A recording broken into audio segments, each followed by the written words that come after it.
Right. It says we're live. Guys, welcome. It is Homestead HQ. Uh, Give me a two before in the chat. It shows we got four people, and y'all have been commenting in here. Let's see. BS was first one in here. Hag Homestead was second. Uh, Komodo Bear Actual said he's the last. And then Dana with Russell Homestead's in here. Guys, welcome. Shelly does not feel good tonight. So she texted me a little while ago. She was like, I'm sick. Can you do the show by yourself or get somebody to come on? I was like, I'll just take care of it. So Shelly usually on Wednesdays takes care of the thumbnail, takes care of the topic, and do all that fun stuff. Homestead Twins, hey, what's happening? Hey, I need to email you that stuff, and we need to talk again. So I will shoot that to you. I got to get it from Shelly, one of the graphics, and then I'll shoot it up to you. But yeah, typically Shelly takes care of the topic and the thumbnail, and then she was like, I didn't hear from her yesterday. And then she texted me today. She's like, I'm sick. Can you do it? And I was like, yeah, sure. I was like, we'll wing something. So I will have to be good because she keeps me on a semi-short leash or kind of gives that look of if I'm going too deep on something. So because we are on her channel also too, I don't want to get her in trouble. If I get myself in trouble, it's my own fault. So we'll do that. Bill's here. Good morning or good evening or whatever it is. Heck, I don't even know. Today's Wednesday. I know that because I just got done with church doing XBG, the Extreme Bible Games with the kids, all that fun stuff. So I thought of something that I was driving up here. First, if y'all have a topic you want to talk about, put it in the chat. We'll talk about it. If I don't know anything about it, I'll just be like, I have no idea. Or I will tell you what little I know on that. I don't know everything about every subject. But if y'all have a subject you want to talk about tonight, put it in the chat, and then we'll kind of go over it. Because I'm winging it tonight. I didn't prepare anything. I'll be honest with you. Greg Skeens, good evening. All right. I thought of something when I was driving up from church. I want to know, and we can talk about this, what is your biggest frustration with homesteading or preparedness stuff?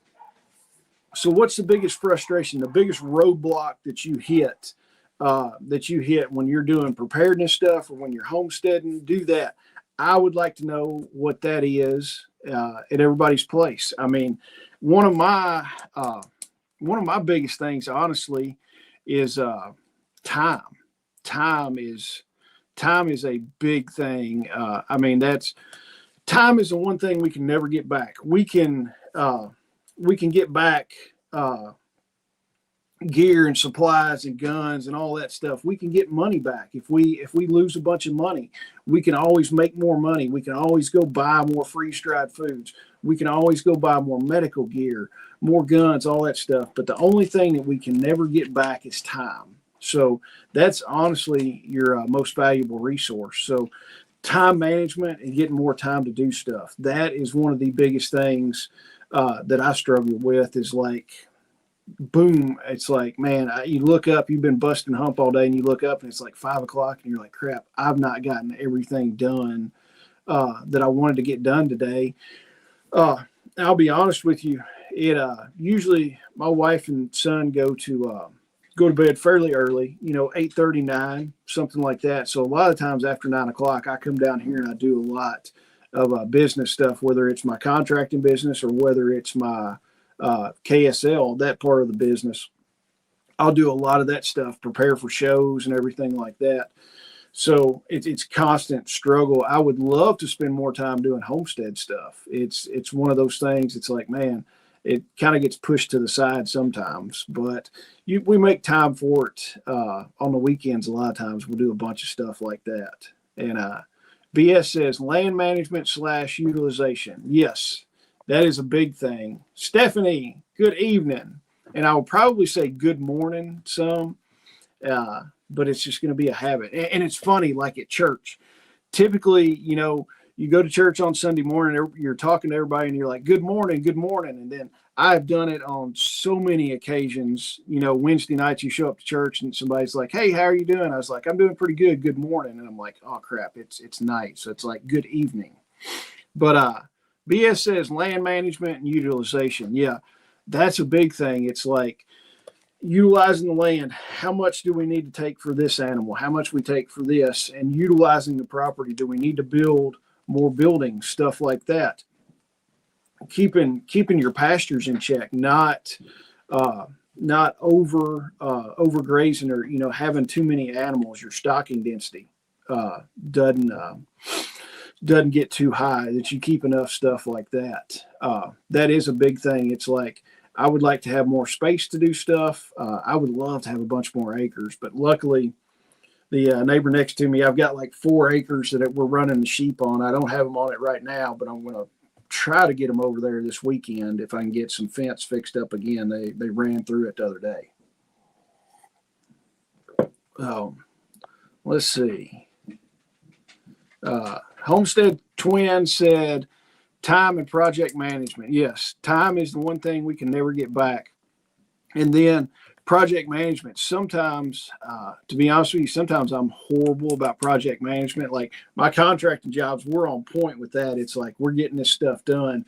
But stuff around here, it's like sometimes it seems like it takes days and weeks and months dragging on. I've got so many unfinished projects, and it's like, as soon as I get time to do it, I'm going to, but everything else just kind of gets in the way. It's like, man, we got church tonight. We got to do this.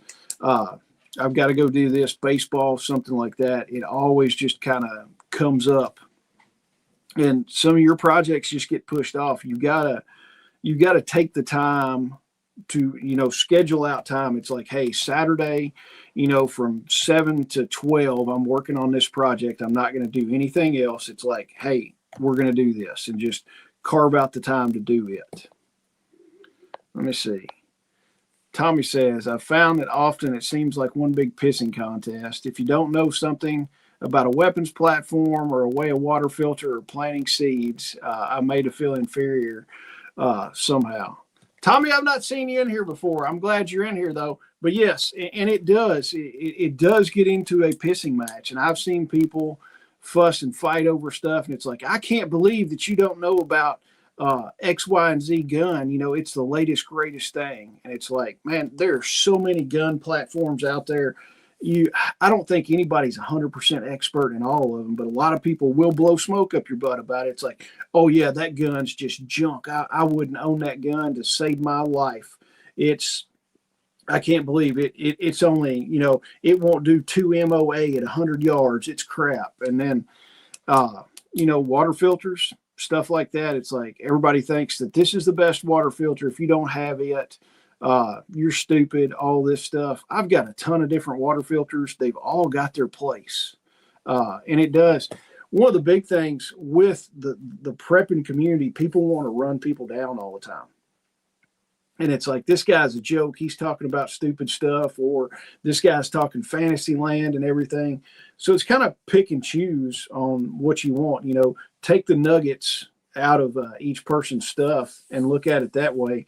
Nobody's going to know. Like planting seeds, I don't know every seed that you can plant. And I'll make it perfectly clear. I don't know all that stuff. I am not an expert gardener by any means, but I can get some stuff to grow. But I don't know every germination rate on every seed and how long it's going to take before we can harvest it.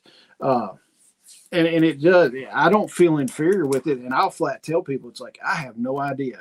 Somebody will say something about, oh, we planted this type of so-and-so. And I'm like, I've never heard of that before. And it's like, the big thing is like, own up. If you don't know about it, be like, I don't know anything. Teach me some of this. And if somebody makes you feel inferior, be like, man, you're a turd. I'm not going to listen to you. Let's see.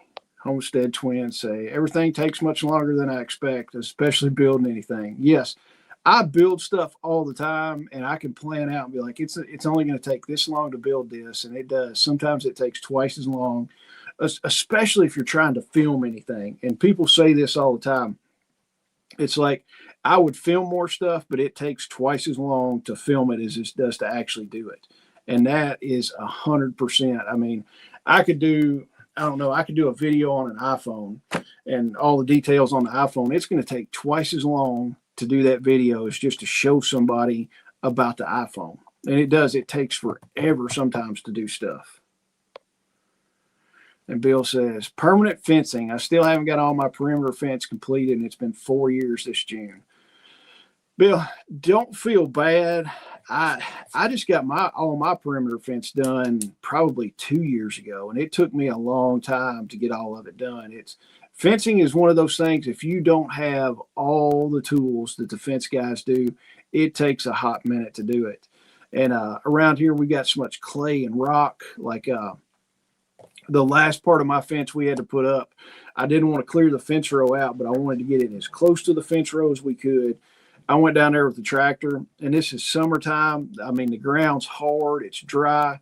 I went down there with the tractor and my post hole digger, set the auger down on the ground, and, man, it literally just sat there and spun. And I'd pick it up and slam it down on there trying to get a bite. And literally it sat there and spun and just got hot and actually, like, burnt the clay. So I called my buddy. I was like, hey, I need to borrow your post hole auger for your Bobcat. And he's like, it's sitting at the shop. Come get it.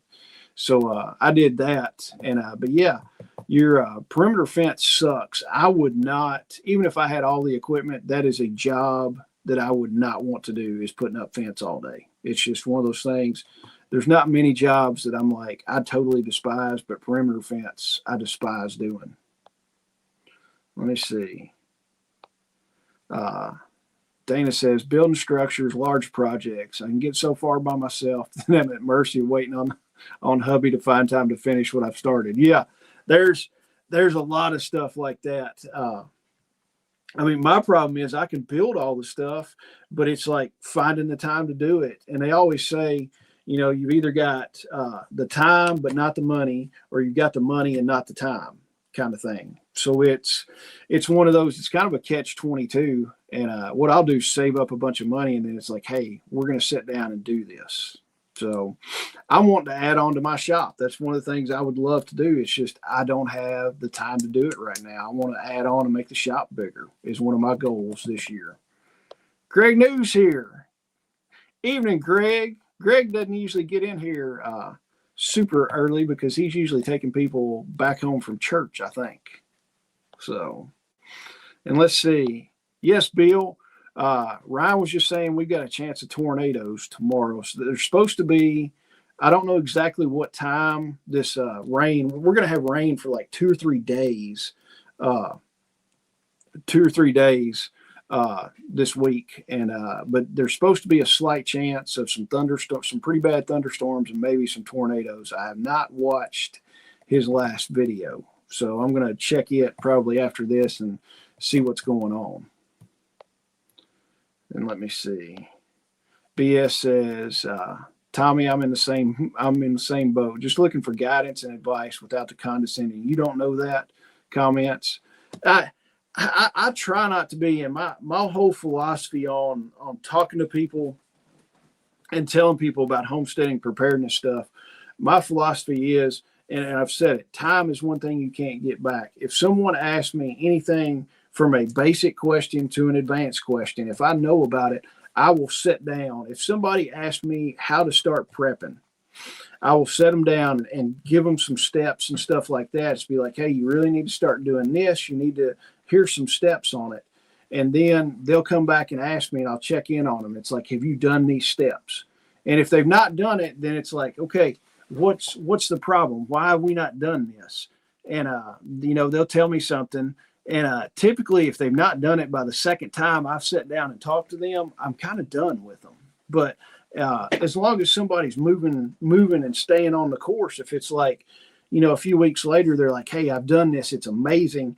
I'm figuring this stuff out. I will spend numerous amounts of time talking to those people about it and getting them to go. As long as people are putting effort into it, hey, I will talk to you and guide you through this. And I will tell you when I don't know something, and I'm not going to be, condescending about it. I can't believe you don't know about the new SIG rifle that they put out and this new Vortex optic and all this. And I can't believe you don't know about this new water filter. How stupid are you? You've been living under a rock, something like that. I'm not going to do that to somebody unless they ask a super, super stupid question. And typically they don't. Greg said it's movie night and they skipped church. All right. Since we got a break in comments, we'll talk about a few other things. Keep the comments coming. That's what we're going to do. If we don't have comments tonight, we're going to end the show early. So this is what y'all want to talk about. So put comments in. The more comments I've got, the more we're going to talk and the longer we're going to go. So keep sticking the comments in there. If we don't get a bunch of comments, like I said, we'll end early tonight. But I will remind y'all, first, festival tickets. Go to the website, get your festival tickets. It's KentuckySustainableLiving.com. I'm putting new speakers and new workshops going on. I think right now, I'll have to check my notes. Let me see on my notes. It looks like we've got about 18 different workshops we're doing, and we're sitting right now at about 10 speakers. So I've got more to add on there. I'm waiting for people to get me pictures, bios, that kind of stuff. So as soon as somebody sends that to me, I pop it up there as a new speaker or a new workshop. But you can get your tickets on there. It's going to be some fun stuff. One of the ones I'm looking forward to is Enos Zook. He lives in the next county over. He does trapping. He's a super good guy doing trapping. He's going to do a trapping workshop for us. He's actually going to show you how to put some sets out, set your traps on there, and do all that. He did one. I think he did our very first festival when we first started this, and people were like, "That was stinking awesome." So go by, get your festival tickets, and while you're getting your festival tickets, you can pick up a festival shirt. The festival shirts are 10% off when you buy your tickets. If you want to do that, get it and get a festival ticket or a festival shirt for 10% off. And then we've got the radio. Well, we'll go by date. The pig processing workshop is going to be March 21st. That's here at my place. The pig is going to be alive that morning, and then by the afternoon, he or she's going to be in VacMaster vacuum seal bags ready for the freezer. So we're going to show you every aspect of that. We'll show you how to get all your awesome pork chops, how to get ribs cut out of it, all that stuff, how to grind the sausage and season it, how to start curing your bacon. If you want to cure the bacon, we'll show you how to start curing that. We can't show you all of that in one day because it takes a few days to do it. But that's going to be March 21st. You can get your tickets on the website. Sheep processing class is going to be April 11th. That's going to be here at my place. We're going to do 2, possibly 3 lambs that day. It just depends on how it goes. Well, I've got 3 that need to be put in the freezer. I know we're going to do 2 at least. But you can get tickets at the website on it. That's April 11th. And then the highly anticipated and probably one of my favorite workshops that we usually do is going to be the communications workshop. Brian and Susan are coming up from Mississippi. It's S&B Homestead Radio. Brian and Susan are amazing teachers. There's going to be a little bit of PowerPoint, but not a whole lot. But we're actually going to be outside setting up antennas, working on the radios, playing with those. And it's like Brian calls it, playing radio. So I told him, I was like, I want to set radios up, use these radios, show the people, see what kind of range we can expect on expedited antennas, whether we're doing UHF, VHF, or HF stuff. I want to throw up an expedited HF antenna and show the guys like how far you can get out with just an antenna like 7 feet off the ground. It's pretty stinking cool. You can throw up. I've got my HF antenna is set up in an Invis configuration where it's for regional communications. I have no desire to talk to somebody in Europe, Asia, anything like that. It's like I want just regional comms from my place. I set that antenna up. It's probably about 8 to 9 feet off the ground, strung in between 2 trees. And I was hitting, and I'm in Kentucky. I was hitting Michigan. I was hitting down south of Atlanta and every state around it. So So I mean, it's cool. You can get some range on that thing, and it's cool. You stick the antenna up, didn't take hardly any time, and it was set and ready to go. Hag Homestead, good morning. Mike Shepard is driving home from work, and good evening, Mike. And Bill said tonight's the first time I've been bombarded with advertisements. I will have to look and see why they're doing that. Maybe. I don't know. I'll have to look into that. Sorry, Bill. Sorry you're getting bombarded with advertisements. We'll see if we can fix that. I don't know. Some of that I have no idea, and a lot of that stuff is YouTube doing that. I've got no control over that kind of stuff. So, and Dana says me too. All right, we'll work on that. I'll go in like in YouTube Studio and figure it out. Not that I really know what I'm looking for, but we'll see what happens. And BS wants to know any knowledgeable resources for off the grid solar. There is, oh man, what is that guy? Let me see if I can find him. Let me pull it up. There's a boy that's been doing, he's been doing solar for a long time, and a lot of his stuff is off the grid. Let's see.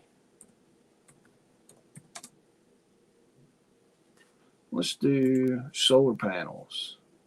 Well,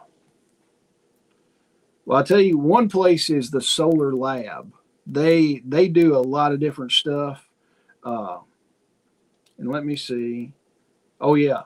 This guy is DIY Solar Power with Will Prowse. He's a younger guy. He's been doing videos for a long time. But it's DIY Solar Power with Will Prowse, and then the Solar Lab. Those are two that I've watched before. I know a decent amount about off-grid solar. I've got all the components to set it up. It's just not all put together yet. So I've got it. That's one of the things, running out of time to do stuff and time management. It's like all the stuff is sitting there. It's just not everything's been put together. Like literally the panels are there, the batteries are there, the inverter is there, and all my cables and connections, everything's sitting there down in the shop ready to go. It's just like I have not had time to do it. Right now, what I'm using for solar is I've got an Anchor. It's an Anchor 3800 solar generator is my big one. I've got it, and then a set of panels that I can fold out to charge it. That, and then I've got some smaller solar generators, some stuff like this is a small little Anchor. It's only, let me see, it's only 192 watt hours. It's cool. I picked it up on Amazon. They had it like on a flash sale, like 50% off. And I'm like, man, for the money, I was like, that thing is awesome. I went ahead and picked it up. And then I picked one up from and it's a little bitty old thing. It ain't but about like that big. I picked it up at Sam's. The other morning I was in Sam's, and they had like one left and put it on clearance. And I think it was like $50 or something. It's a small little off-brand solar generator, and I forgot how big it is. But it came with a little 30-watt panel. It's small enough that you could throw it in a backpack and carry it around. And you can charge your phone. I think it will charge a laptop too, but I'm not 100% sure. But it was a pretty nice little deal. Let me see. Ken Squatch, when raising chickens, what are some common diseases or health issues to watch out for? Some of the stuff you got to watch out for is mites. Make sure they've got a dust bath where they can go clean themselves off and do that kind of stuff. Bumblefoot is another one. And Jessica, I've got to put the video up. Jessica, one of Shelly's daughters, she did one of the workshops we did, one of the homestead meetups. She did a whole presentation on chicken stuff, and I've got it recorded. We just not had time to do any editing, anything like that. So once I get it, she did a real good presentation on that. So Bumblefoot is one of the big things. And then also, egg bound is one of those. Honestly, with chickens, I've not had too big a problem. The biggest problem I've had that I've had for it is predators. There's There's hawks around here. We've had problems with hawks. We've had problems with an owl. There's a monster owl that hangs around here, and he is taking a bunch of chickens. But that's the biggest problem that I've had with chickens is that. But I will get, and I'll make it a point, and I'll write a note.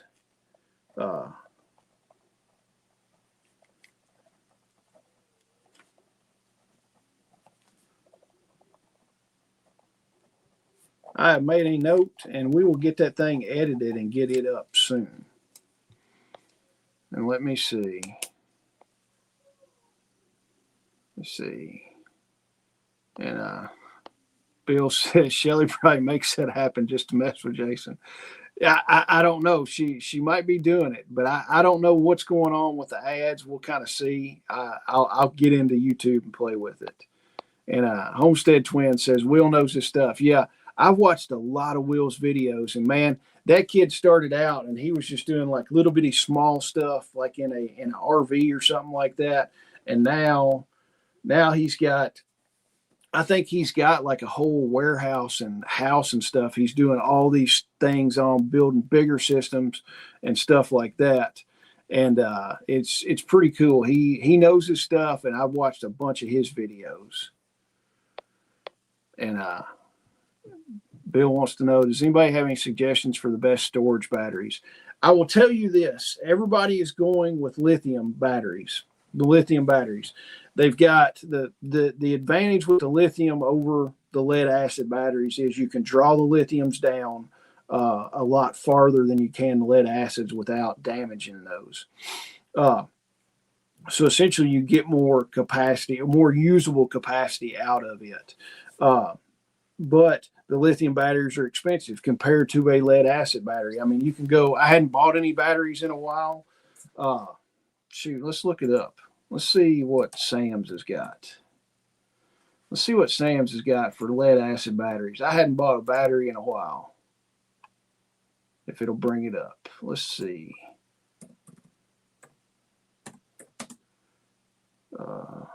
Let's see. Deep Cycle Marine battery. All right. Here, and this is the first thing I pulled up. You're looking at a group 27. This is a Duracell Deep Cycle Marine battery. They're $99.32 for that. Probably like a 100 amp hour battery, somewhere around in there. And then if you look at the same thing, depending on what battery you buy, stuff like that, and what brand, like Battleborn batteries are super expensive. They've got some other brands like Redodo and Redodo's one of them. There's a couple other battery brands that are relatively inexpensive. So just look at it. It depends on what you want to do. I've got lead acid and I've got lithiums. One big thing that I talked to Brian and Susan that do S&B Homestead Radio in Mississippi. When all the snow and ice and all that stuff came through and all the cold temperatures, I talked to Brian. They were without power for several days. And I was talking to him. He was like, man, he said, everything went great. He said, the bad thing was, he said, those lithium batteries crapped out because of the cold. And that's one of the big things. The lithium batteries, unless you've got one that is going to self-warm itself, and they've got the heated batteries, but that's just more expensive. And then you're taking power out of the battery to keep it warm. The lithium batteries, once they get so cold, they will not charge, and you cannot use those things. They've got like a thermal shutdown on them. And Brian was like, that's the only problem we had was the batteries got too cold and we couldn't use them. So that's something to think about. And then also one thing I ran into with the lithium batteries is if you run them down too far, a small charger will not work. You've got to have a lot of amperage going in that battery at once to get it to come back up. I've got one lithium that I'm going to have to do something with. I drained it down too far too many times, and it will not take a charge right now. So look at that. L2 Survive, what's up, man? Glad you got in here. And the Homestead Twins were wanting to know what size and how many. Let me see. Yeah, that's another thing is don't use cedar bedding. It'll cause respiratory stuff. I use honestly, I use wood chips, and most of the wood chips we've got around here are not cedar wood chips. Very rarely you'll come across very many cedar wood chips. I've used just regular wood chips that we get from the tree trimming places that we use for our beds and everything. Use that. Some people use straw. I don't really like using straw. I've used it a couple times before when I didn't have any chips, or you can go buy the chips from Tractor Supply, and those things work good. Ken Squatch, you're welcome. Let me see. BS says, I just had a weird experience with stargazing with a chicken. Getting some weird vitamin deficiency, loss of sight, and constantly looks up. Yeah, have some minerals out for those chickens, especially like calcium and stuff like that. People will take the eggshells and crush those up and feed them back to the chickens, just the eggshells, and they can get a source of calcium with that, or oyster shells. People will do that. Let me see. BS says, I just bought a DJI power bank, and you can buy as many and daisy chain them together. I've not seen those. I'll tell you what a lot of people are doing, and I kind of want to get some of these, is the server rack batteries. The cool thing about the server rack batteries is they're all like a modular design, and you can buy the cabinet to where you slide these jokers in, and they've got some really good storage capacities, and they're relatively cheap. It kind of depends on what you want to go for, whether you want to do lead acid or if you want to do lithium. I've got a little bit of both. They're not tied together or anything. They're different things that I use them for. And I tell you, a lot of times I'll run my ham radio equipment just on a lead acid battery. And I would hook a charger on it every now and then when it was getting low, and kept it in the ham shack. And it's worked really good. If you're running HF and running 100 watts on HF, it'll drain a battery down pretty quick. And you might want to have a couple of them, chained together. Bill said, I have one case of Bumblefoot that came with my chickens, but not have a reliable source for galvanized wire for them to walk on is a major contributor to Bumblefoot. I didn't know that. That's interesting. Yeah, and Mike is off grid, and Mike's got a nice solar system on his house, and the LiPo batteries are safer and better than standard lithium. And the EG4 batteries and inverters are awesome. Yeah. I forgot what my lithium batteries are that are down in the shop. My lead acid batteries, honestly, are the Duracell that I bought at Sam's Club. I mean, Sam's had the best prices on them. That, and I've got a couple Walmart batteries, whatever they are, the Energizer, the Everready or whatever. And they seem to work pretty good. I've got several years out of those jokers. Yeah, and BS says when it gets cold, they won't charge. Yeah, that's one thing you've got to look at. And so that's the biggest complaint that Brian said about it. And L2 Survive, Battleborn batteries are not only expensive, they're dangerous. I've not dealt with any Battleborn batteries. I've never had any dealings with them whatsoever. I've seen them on the internet, and I just looked at the price, and I'm like, holy crap, those things are expensive. I think they're made in the U.S., and they do that, but I didn't know that they were dangerous. I'd like to know what's wrong with those. Let me see. Bill says, I need storage batteries for my DIY wind turbine I'm designing. Bill, if you're going to play with it, I would play with it and just go to Sam's or go to Walmart and buy a $99 lead acid battery and try it out and see what works. It might work good. It might not. I'm a fan of both, honestly. And Bill says, I'll be pushing 35 amps to the storage batteries. I'm hoping to be able to power the house with my system. You're going to need a pretty good system to power the house.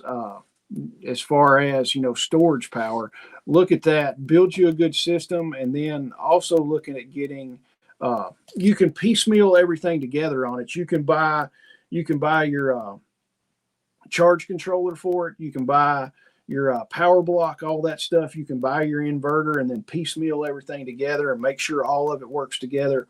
or you can buy, they make, and this is what I've got. I've got one of the all-in-one inverters. A bunch of different companies make those things. I forgot what brand I've got, but this essentially what this does is it puts the solar charge controller together. It puts your inverter together and any of your fuses and stuff. It's all in one package that you mount on the wall. And the cool thing about it is it will do, you pick out what voltage you want, whether you want to do 12 volt, 24 volt, or 48 volt. You pick the voltage that you want for your battery bank, and then it's got the built-in charger for it. Mine does, to where I can plug it up to grid power and it will charge my battery bank for me. So essentially you could keep it plugged up all the time. If you're going to use it just for emergencies, you could keep it plugged up all the time, so your batteries are always topped off. And then if the grid goes down, essentially you unplug that, and then you can hook your solar panels up. So you're starting from 100% all the time, or 99 or 98%. You're starting there with everything in your storage bank, and then you stick your solar panels out there just to keep everything going. But to power a whole house, you're going to need a pretty good battery bank with that. Ken Squatch says, I got wood chips, and I do oyster shells. We do both. And BS says DGI is similar, not really cheap though. I've not seen anything about DGI. We bought most of the stuff I bought's been from Signature Solar, and they run some pretty good deals. And then some of the panels I've got have been off Marketplace. I got a bunch of panels from Marketplace, and the guy was he had pallets of them, and he'd bought them cheap, and they were brand new, still sitting on the pallet. So I bought a bunch from that guy. Let's see. The Twin is running a 24 volt system in a rack. He said in hindsight he'd do 48 volts out of the gate. Yeah, and you've got to look at it. One of the things is the lower the voltage, the bigger the wire that you're going to need to carry that amperage. So as you go up in voltage, the smaller the wire that you're going to have to deal with to carry that same amperage. So think about that.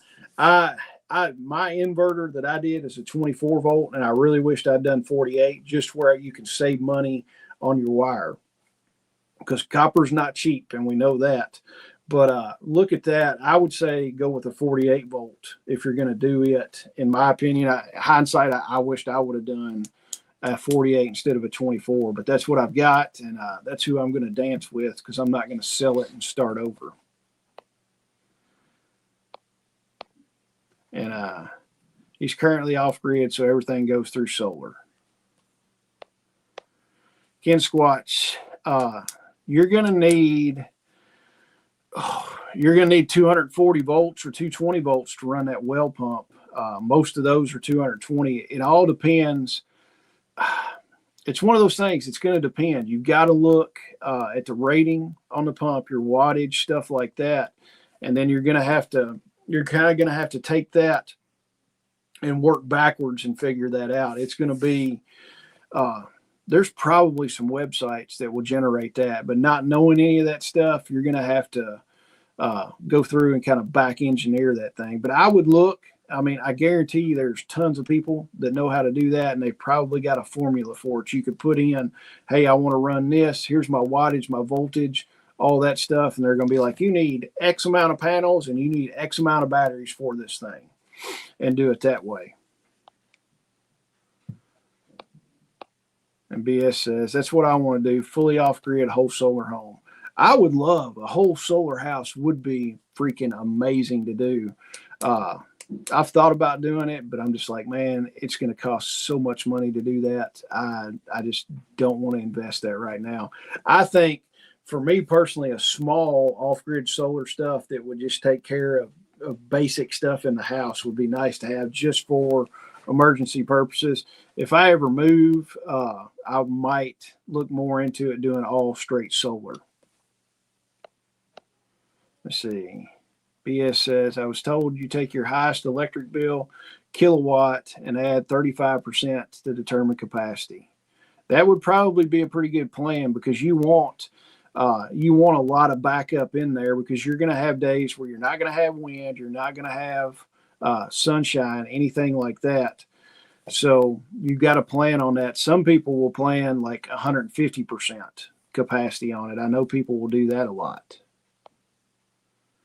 And then Stephanie said off-grid solar setup, off-grid well setup would be awesome. Yes, it would be awesome. And now there's some companies that do. They make well pumps that are specifically made for solar. So look at that. I forgot. I saw some. I was running through Instagram one day and saw some solar powered well pumps. And I'm like, that's pretty cool. They're pricey, but you kind of get what you pay for in some of that. L2 Survive. 6 server rack batteries will get you 30,000 watt hours, and that should run your home through the night and most houses for a day. Yeah, those server rack batteries are pretty stinking nice. I've been looking at some of those and kind of loathing over them. I was like, I could get like 4 of those and put down in the basement and have a heck of a lot of storage. So I don't know. We'll see. It's part of it's a money deal and part of it's a time deal, and then part of it is like I need to put money in some other stuff. I've got small solar that we can handle, but it's like how much money do I want to invest in that? So, one thing we've got. Greg New is coming up this weekend. Shelly's coming down this weekend, and Melanie's coming in, and we've got some continuing education medical training that we're doing Friday and Saturday. So we're going to be learning a few new things and going over some stuff that we already know, just some continuing ed stuff to keep us sharp and learning all kinds of new stuff. But we're going to be doing that Friday and Saturday. So maybe we'll have some video from that. That's some of the stuff we're doing with KSL to provide more opportunities for people to come and train with us and learn different things. So we're always adding to the stuff that we know and adding to our workshops we can do. And this is just one of them. So Friday and Saturday, we're going to be having fun doing some continuing ed medical stuff. And I'm looking forward to that. Plus, I'm looking forward to hanging out with people that I don't see every day. Melanie's several hours away. Don't get to see her all the time. Greg's about an hour and a half away. Don't get to see him all the time. And Shelly's an hour away, so I don't get to see her all the time. But I talk to everybody on the phone, at least once or twice a week. So it's kind of cool. But it's going to be cool to hang out, probably go eat dinner Friday night and hang out with everybody. But I'm excited about that. So what other thoughts do we have? I have blown through everything I know what to talk about. If y'all have got anything else to talk about, stick them in the comments. There's like crazy stuff going on in the news, but it's like I don't really want to touch that. It's like I'm not even paying attention to it. I just keep my head down, keep on the course that I want to do and what I'm doing. And it's like I've planned for most of this stuff, so it's like I'm not super worried about it. If they're saying the U.S. is going to attack Iran or something like that, and they're sending naval carriers and all this stuff over, close something. They're going to be at the Strait of Gibraltar or something like that by Sunday or something. I'm like, whatever. I don't really care. Because if you're doing the preparedness stuff, it's like, don't get in a tizzy about this. Don't freak out about it. It's like you are preparing and you've got a plan for when some of this stuff happens. It's like, let's keep on doing it and, stay the course. Don't freak out. Don't go buy $10,000 of crap that you don't need on a credit card. And then next month when nothing happens, you're like, great, I've got $10,000 of crap on a credit card. And, it's a 26% interest rate. I have just blown my financial brains out. It's like, you screwed the pooch on it. Just stay the course and do that. BS said, I'm worried about keeping the battery racks in the house. We'd rather build a small conditioned outbuilding to contain all the components in case of catastrophic failures. All a dream at this point. That would be if you did that, you could do. I think Southern Prepper One built like a battery solar thing. I think it's been several years ago. He was doing that and keeping it insulated and conditioned. I'm like, that would be the cool thing, because you hear a lot of times people, like there's been some people around here where they're charging their golf cart batteries and something goes wrong and the golf cart battery explodes and catches fire and just burns their whole stinking house down. So that would be one good thing to do. Let me see. L2 Survive. You may not care about the news, but the news is pretty interested in you. What news? I shouldn't be interested in anything. I should not be on the news, anything like that. So it's like what I was sitting at church today this afternoon talking to one of the older guys that I always talk to, and one of the other guys came up and said they're looking for y'all. And I looked at him. I was like, if somebody's looking for me, I said, I'm not going down without a fight. And he started laughing about that. So Stephanie wants to know what's silver looking today. Let's see. Let's pull it up. I have not looked. The last couple of days, it's kind of been like nothing fancy happening. It's going up, going down a little bit. Right now, it says silver is at $78, which is up $2.62. So it's at $78. If it goes down below 60, I'm going to buy a little bit more. So, all right. Let's see. Let's see. Bill says, I'm focusing on getting electric fence paddock set up to get the pigs separating and prepping for farrowing and new piglets. That's awesome. That'll be fun. New piglets are fun. So, Bill, just make sure that those piglets have got a spot to stay warm and a spot to get away from that sow, because she will roll over on those jokers and kill a bunch. So get that going just so you don't lose a bunch of them. I've lost piglets before because that sow rolled over on them and squashed them. Let me see. Ken Squash, any tips on stitching up cuts on livestock, or is it more advisable to call farm vet? If you know how to stitch one up, stitch one up. I mean, some of your injuries don't need to be sewn up right then. Some of them need to heal from the inside out.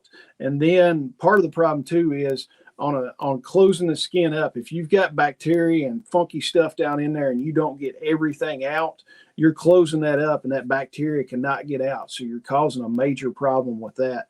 If you're going to try to close something up on an animal, make sure you clean it out and disinfect it and the animals are down there in the grass, the mud, the poop, the pee, all that kind of stuff. So make sure that thing gets super cleaned out if you're going to try to close it up. And one of the things I've learned is staples.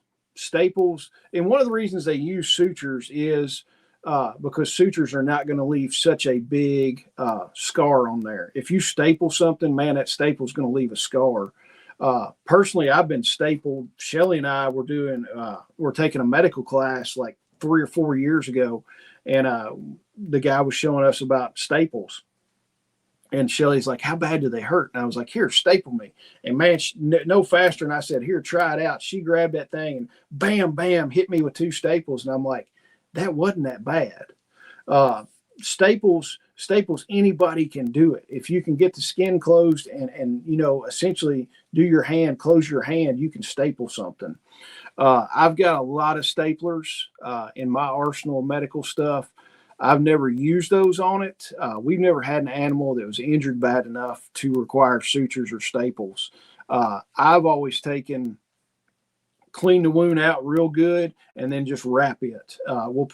If it's bleeding, we'll put like a gauze pad on it, like an AB pad, put it on there and wrap it with Coban. And if you don't know what Coban is, I've got some right here.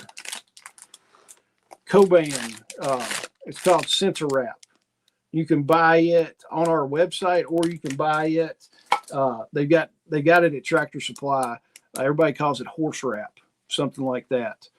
That stuff works good. It sticks to itself and it won't stick to the skin, but it stays on pretty good. Let's see. L2 Survive, the economy, rights, and laws. I've looked at it some, but it's like, man, I just don't. I've looked at some of the stuff and I'm just like, man, it kind of makes me go sideways. And I'm like, we'll look at this stuff later. I mean, I know there's always some kind of crap going on. And of course somebody said today, the files that have been out and everything, it's like, just watch, we're going to go to war. And then it'll flip the script on everybody. Nobody will be talking about the files that are released and all these horrible, nasty people that are in our government doing all this stuff, and it's like, oh, we're going to war now, so everybody will forget about that, and then everybody will be like, oh my gosh, we shot missiles at Iran because they were doing something they weren't supposed to. And then Forrest said, yeah, I heard there's a pretty good homesteading festival in Bowling Green. Yes, the festival is July 17th, 18th, and 19th. It is going to be freaking amazing. I am super excited about it. This is probably going to be the best one and the biggest one yet. So get the tickets at the website. They're $45. Kids get in free. If you're 17 and under, the kids get in free with adults. I mean, if you're looking at it, look at this. You know, a husband and wife and their 2 kids can come to this thing for $90 for Friday, Saturday, and Sunday. There's not any, the only extra thing is, and we have not got it launched yet, is we're going to be doing a trauma management class. KSL is doing its own trauma management class. We're going to be doing that on Thursday. I will have that launched by next week to where you can get tickets for it. But if you come to the festival, the only thing extra on it, if you want to do the trauma management class, you can do that on Thursday, but your $45 ticket gets you in and access to everything. There's no upsells, no nothing. So you could come in for $45, spend all 3 days, and never have to pay for anything else unless you want to buy stuff from some of the amazing vendors. So that's the only time you're going to have to spend any money, or if you want to buy a bunch of cool raffle tickets, because I've got some amazing sponsors that are sending me products this year. Some of them are coming back. I've got some new ones. I just got a deal with one company, and once I get it in hand, I'm going to do a video for it because they sent me one to try out. So I'm going to try it out, and then we're going to have one to put in a raffle. So there's going to be some fun stuff going on at the festival this year. Let me see.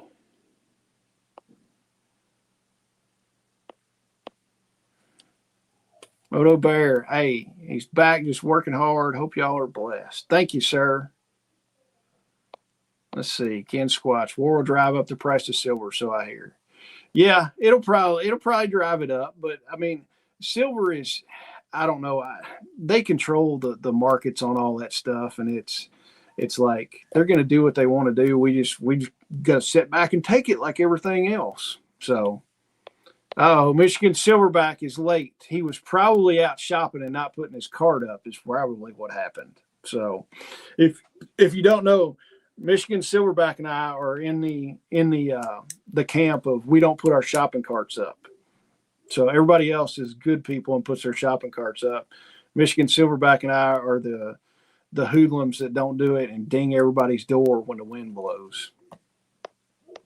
And Bill says staples are better on the farm than sutures. Yeah, staples are easy. I mean, all you got to do is push it down on there and squeeze it, and it pops a staple in. But remember, with the staples, you need a staple remover tool, because if you don't have that, it's a nightmare to get one of those things out. Let's see. BS says, I've got a buddy in Texas that just converted a Connex container into a butcher shop for hogs. He is processing a bunch of his own and just got the first contract to start butchering for farmers around him. That's cool.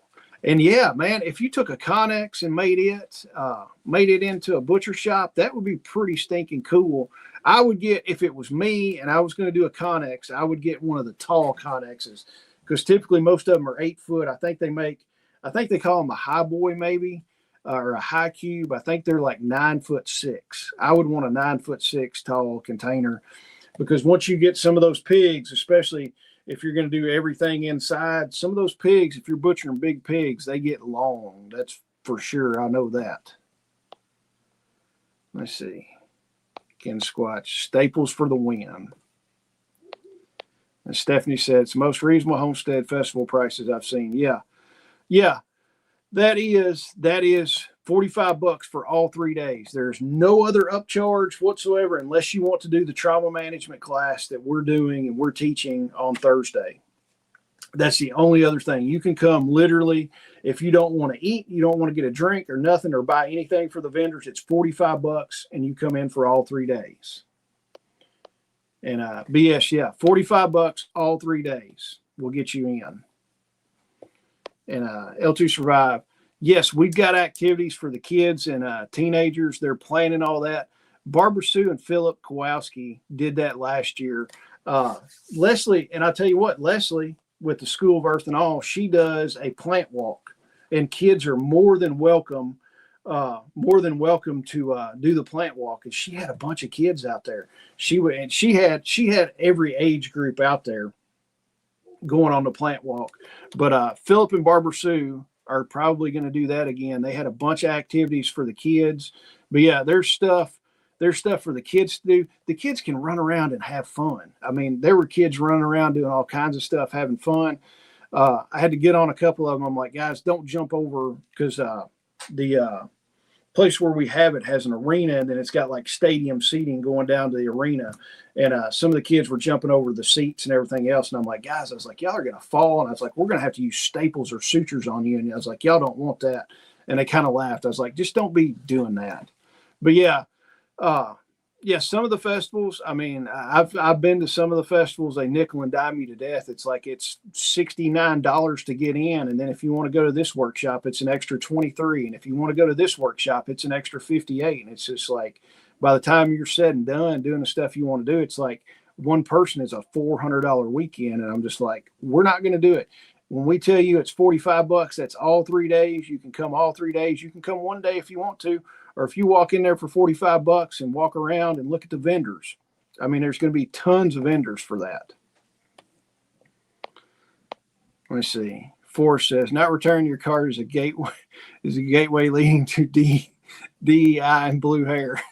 Hey, I've got gray hair and I'm not leading to blue hair. So I will take it. If you see me with blue hair and DEI, you know that Forrest was right. But I've been doing that for years, and I've not gotten blue hair yet. So, L2 Survive. You should have night classes, night vision flashlights. Yeah, I tell you, I'm trying to get a night vision sponsor for this, and it is harder than you think to get somebody to sponsor it for night vision. But I would love to do a night vision class and a night vision workshop on it. It would be cool. I mean, Lindsay that runs the arena where we have it, it's like, she's like, we're cool with everything. She lets us get away with some stuff that we probably shouldn't get away with sometimes. So a night vision class would be fun. And Stephanie thinks that's a great idea. So, but guys, we're coming up on like an hour. My jaw is getting sore. Y'all have been amazing tonight. I guess Shelly will be proud because we didn't get down too many rabbit holes or anything that might get us in trouble. So all right, next time that Shelly's on here, next Wednesday, tell Shelly, Jason did a great job. He didn't go down any rabbit holes. He didn't get a strike on YouTube or anything like that. He kept it clean, didn't say any cuss words, didn't fuss, didn't talk about flat earth, didn't talk about us not landing on the moon, anything like that. So that, or, you know, how they take your pictures every time when you're at school every year, and they combine an album of, you know, who they would like to pick up and stuff like that. So we didn't go down any of that stuff. L2 Survive, you told me that you didn't have any money because you had to fix a car or something. But if you need, all right, L2 Survive, if you want to tell your wife that you need night vision to take, we could say, you could tell your wife, say, honey, the guy on the internet told me that you need night vision to take the dogs out at night.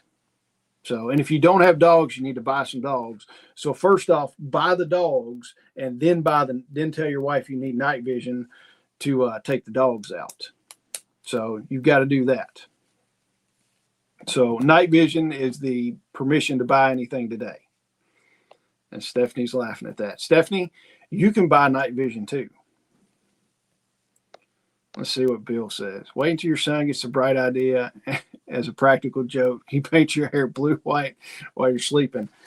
We're not going to tell him about that. So that might be funny. But I'll tell you one of the funniest pranks I would play. I was in a fraternity when I was in college. I would get there like super early because I always schedule. I was like, I want to get done. I would schedule 8 o'clock classes. I would go in there if I've been drinking out all night or what, but I would go to 8 o'clock classes.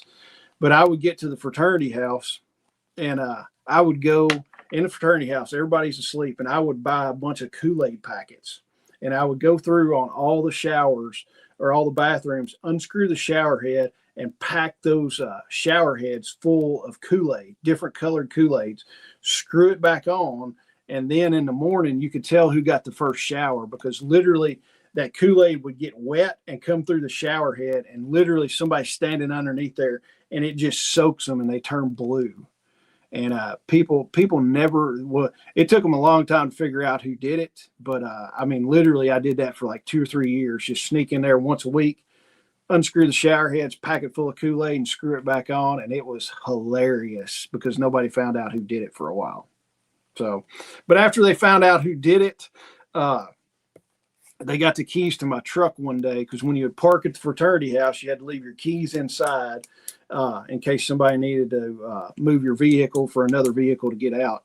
They found out who did it and were mad. So one day when I was in class, my keys were there, and I came back to get in my truck, and I opened up my truck door, and the whole cab, they had packed it full of straw. They had taken straw bales, busted them open inside the cab, and just fluffed all this straw in there. So literally the whole cab was filled up with straw. And I was like, touche, you got me on that. And I tell you what, I drove that truck for another 2 or 3 years after that. And literally every time you would vacuum it out or clean it out or anything, there were still little pieces of straw in that truck. There's probably still pieces of straw in that truck. And I sold that truck a while back to one of my cousins. I guarantee there's probably still some straw stuck somewhere in that truck.